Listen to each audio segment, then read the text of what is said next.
James was feeling very pleased with himself. He was pulling the slow goods train into Maron station, where Donald and Douglas were idling in the sidings.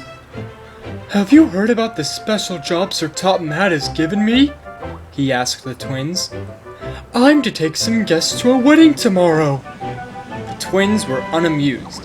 Every time James got a special job, he always boasted about it. "Hold your leash, James," warned Donald. "You'll get yourself into a lot of trouble now, so like Donald said, hold your leash." James was too conceited about his special job that he forgot to watch where he was going.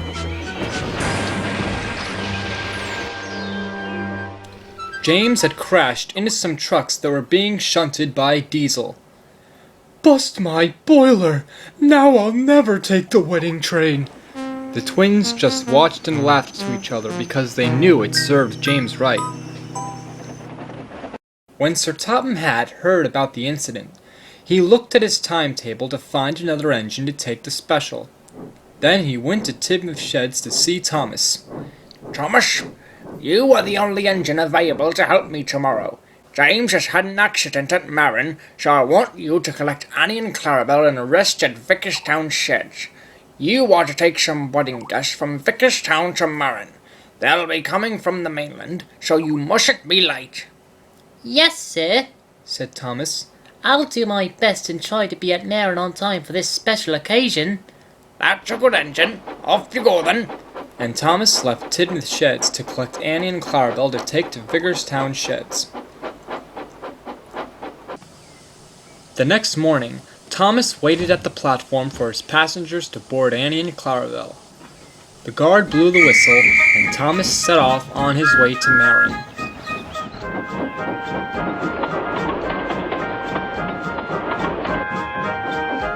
Thomas was making good time when suddenly he saw a man waving a flag at danger. Thomas stopped in time to see cows on the line that have escaped from Henry's goods train. "Now we'll be late," grumbled Thomas. "Cheer up, Thomas," said his driver. "We'll be at Maron soon. We just have to wait patiently for these cows to get out of our way." It took Henry's crew a long time to clear the line for Thomas. Thomas grew crosser and crosser, but Henry took no notice. Soon the line was clear, and Thomas knew that he had to make up for lost time, so he raced off to Maron. At Kildane, Gordon was waiting for passengers to come on board the express. Presently, he heard a whistle.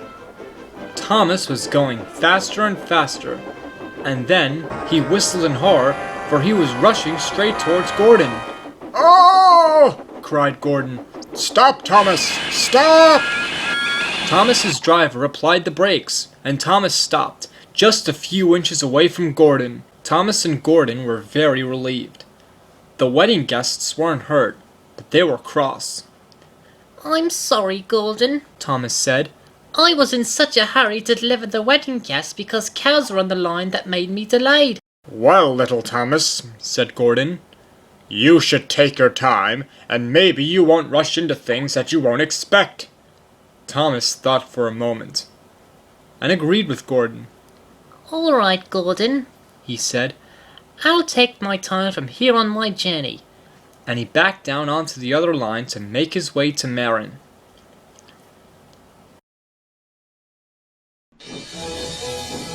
Thomas soon managed to reach Maron Station. His passengers were only 5 minutes late, but they didn't mind a bit. Thomas felt pleased that he had learned his lesson to take his time. "Sometimes," he told Annie and Clarabelle, "it's better to take your time and not rush into things that are unexpected. You'll never know what'll happen next." Annie and Clarabelle couldn't agree more as Thomas set off to his branch line to pull his first train for the day.